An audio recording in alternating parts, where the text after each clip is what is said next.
Assalamualaikum warahmatullahi wabarakatuh. Halo sahabat pecinta catur semua. Selamat datang kembali di channel Dr. Skak. Saya doakan Anda selalu sehat dan selalu meningkat dalam kemampuan catur Anda. Kali ini kita akan membahas permainan-permainan terbaik dari Alexander Alekhine. Beliau sangat terkenal karena kombinasi yang sangat berkualitas dengan variasi gaya yang mencolok dan unik. Di situ ada kecemerlangan taktis yang gemilang. Dan juga beliau sangat gigih dalam merebut inisiatif dan bersedia untuk memasuki partai yang penuh komplikasi. Di samping itu juga permainannya sangat berenergi sehingga membuat seolah-olah master lain tampak lamban. Dan juga pemahaman strategis yang sangat mendalam dari seorang Alexander Alekhine.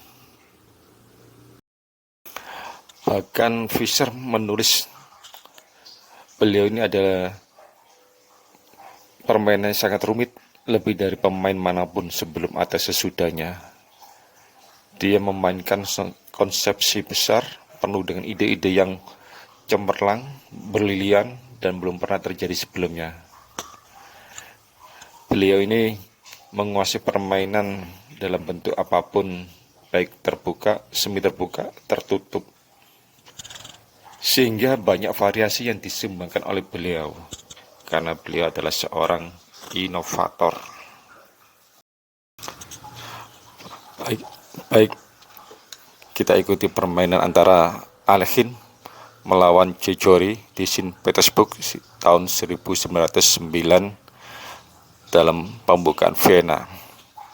Permainan dimulai dengan E4, E5, kuda C3, kuda F6, gajah C4, kuda C6, lalu D3, gajah B4, gajah G5, kuda D4. Manuver ini tidak direkomendasikan, ya. Yang lebih bagus adalah langkah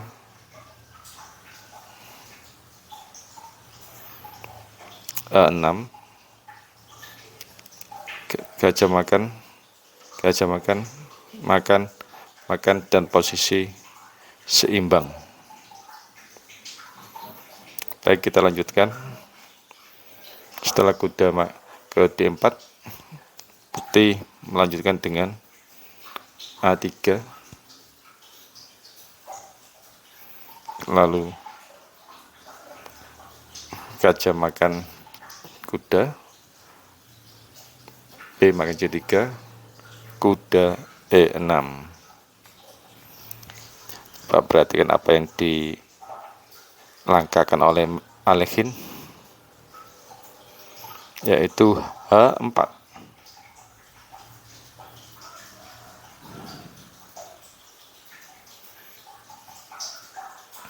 Ini langkah kuat, ya.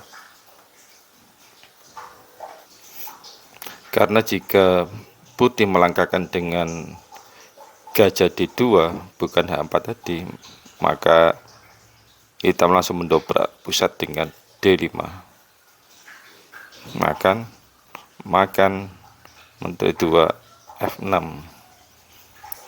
dengan kondisi yang bagus buat hitam. Kita lanjutkan. Setelah H4, hitam menjawab dengan H6. Karena jika kuda makan G5,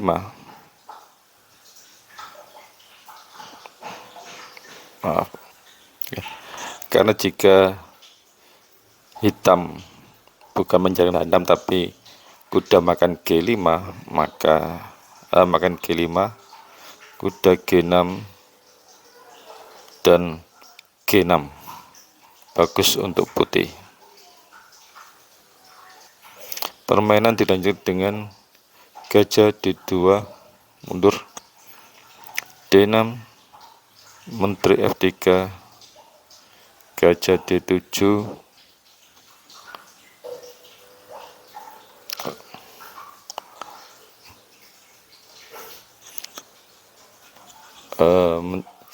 kemudian G4. Ini maksud dari langkah Menteri F3 tadi ya. Kemudian Menteri E7, hitam siap-siap rokade panjang, karena sayap menteri sudah siap dikemper oleh putih, maka dia mengamankan rajanya di sayap menteri. G5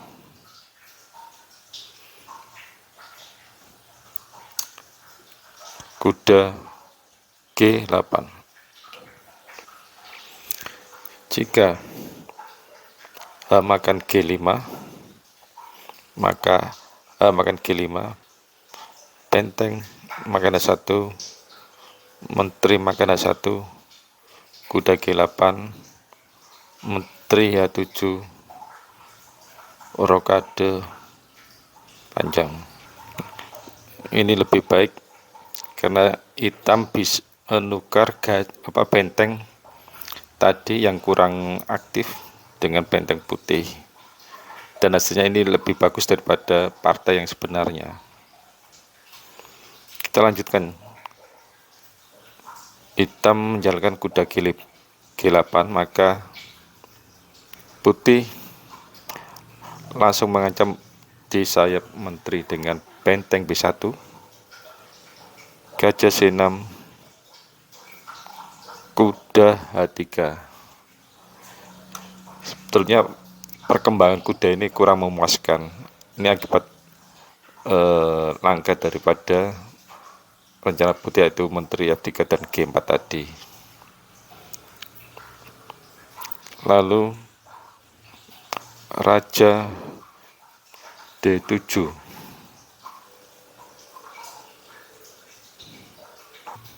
Sebetulnya di sini masih ada peluang bagi hitam untuk tetap melanjutkan makan G5, makan G5, lalu rokade panjang ya. Menteri E3, raja B8, benteng G1 ya. Tidak terlalu jelek bagi hitam, masih bisa mengimbangi putih. Kita kembali ke permainan. Setelah raja ke D7, putih menjawab dengan menteri G4. Jelas tujuannya adalah membawa kuda ke tengah setelah pertukaran pion di F4.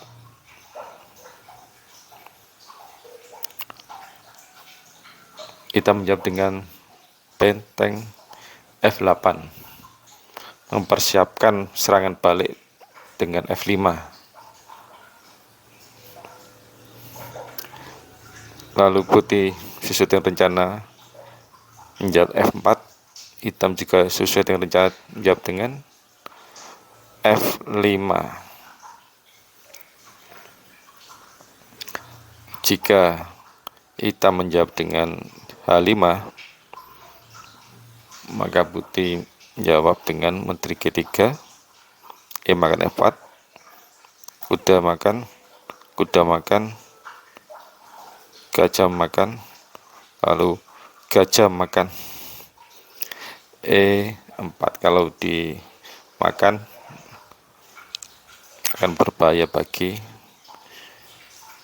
putih, karena salah satu yaitu antara benteng di H1 atau gajah di C4 yang akan kena. Hitam menang 2 pion. Untuk itu kita kembali ke semula, yaitu permainan sesungguhnya. Setelah F5, putih menjawab E makan F5. Putih mengorbankan benteng. Ini dasar dari pengorbanan ini ya. Jadi konsekuensinya tidak mudah ditentukan, tapi untuk memancing gajah menteri, yaitu kuda sinam ini ya. Selain itu putih bertujuan memajukan pion D ya, yang membuat pion B hitam tidak dapat dipertahankan. Dilanjutkan, gajah makan benteng E1, F makan E6, lalu raja C8. Jika raja ke D8, maka menteri G1, gajah kembali, menteri makan A7, ancaman skak mat, raja E8,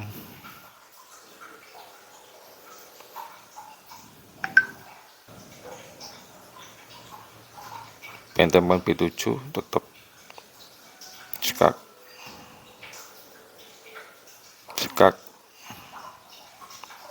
ancaman gajah ke B5 nanti. Di sini udah menang untuk putih. Kita lanjutkan permainan ya.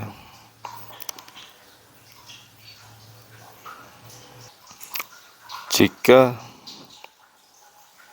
hitam tidak melangkahkan raja ke E8, tapi ke E8 ya, maka menteri G1, D5, gajah B5, raja D8. Jika dia menjawab C6, maka gajah makan C6, B makan C6, dan benteng B8 menang. Maka setelah raja ke D8, putih melangkahkan gajah D7 untuk mengunci raja hitam di posisi yang sangat sulit. Kita lanjutkan. Setelah raja ke C8, maka menteri G1, di sini menteri tanpa kehilangan tempo menembus bagian vital dari posisi hitam. C6, langkah cerdik ya, karena jika hitam melanjutkan menteri makan A1, maka D5, gajah B3, menteri E6, maka posisi hitam membaik. Untuk itu, setelah C6, putih melanjutkan menteri makan A7. Jelas ancamannya adalah menteri A8 dan makan pion B7. Lalu dilanjutkan dengan C5 untuk melindungi pion B7 ya. Lalu D4 seperti yang saya sampaikan di depan tadi ya, untuk membuka jalur sekaligus untuk mengaktifkan gajah D2. Karena setelah ini, jika hitam menjawab dengan E makan D5, E makan D4, C makan D4, C makan D4, gajah A5, dan ancaman mat sulit dicegah. Untuk itu hitam menjawab dengan menteri C7, lalu D5 untuk menutup gajah, diagonal gajah yang ada di H1. dalam melindungi pion B7. Lalu kuda E7, karena jika menteri B8 maka menteri A5, benteng D8, benteng makan B7, raja makan B7 terpaksa, karena kalau dimakan sama menteri akan kena garpu dengan gajah A6, menteri A6, menteri C7, menteri C6, skakmat. Kita lanjutkan. Partai setelah hitam melangkah dengan kuda E7, maka putih menjawab dengan benteng makan B7. Makan tetap kena garpu juga ya. Sini hitam melanjutkan dengan gajah makan D5, C4. Lalu hitam menjawab dengan gajah C6.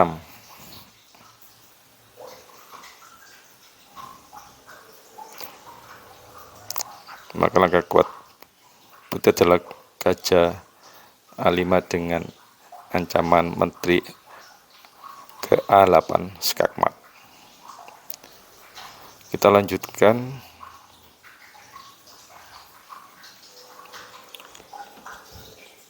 Langkah partai sesungguhnya adalah setelah C4 menteri makan A6, dilanjutkan menteri makan A6, gajah B7, menteri makan D6, kuda C6, G makan H6, G makan H6. Kalau dimakan benteng maka kuda putih akan segera aktif. Lalu F5, benteng F5, menteri D7, raja B8, E7, mengancam benteng F5 sekaligus mengancam mempromosikan pion menjadi menteri. Kita menjawab kuda makan E7, menteri makan E7, benteng H ke F8 menumbuk benteng sekaligus juga melindungi benteng suatu waktu ancaman skak dan benteng kena. Dengan menggabungkan benteng seperti ini maka posisinya setidaknya lebih kuat. Putih melangkah menteri D6, raja A8, gajah makan H6. Ya, di permen akhir setidaknya mengurangi buah atau bidak juga dari hitam agar supaya materi daripada putih lebih besar untuk memenangkan permainan ini. Benteng ke F6, menteri skak ke D8, raja A7, lalu gajah E3. Ancaman berikut adalah gajah makan C5 dan menteri A6 segera dijawab oleh menteri B8 dengan ancaman yang sangat sulit dicegah oleh hitam, yaitu ancaman putih menteri A7 skakmat. Terima kasih atas perhatiannya telah melihat channel saya. Saya doakan selalu sehat dan semangat dalam mempelajari permainan catur. Semoga apa yang saya sampaikan ini bisa bermanfaat bagi perkembangan catur Anda khususnya. Jangan lupa klik subscribe dan tanda lonceng agar Anda bisa mengikuti update-update terus permainan catur dari saya yang berisi pelajaran penting untuk meningkatkan kemampuan Anda dalam bermain catur. Wassalamualaikum warahmatullahi wabarakatuh.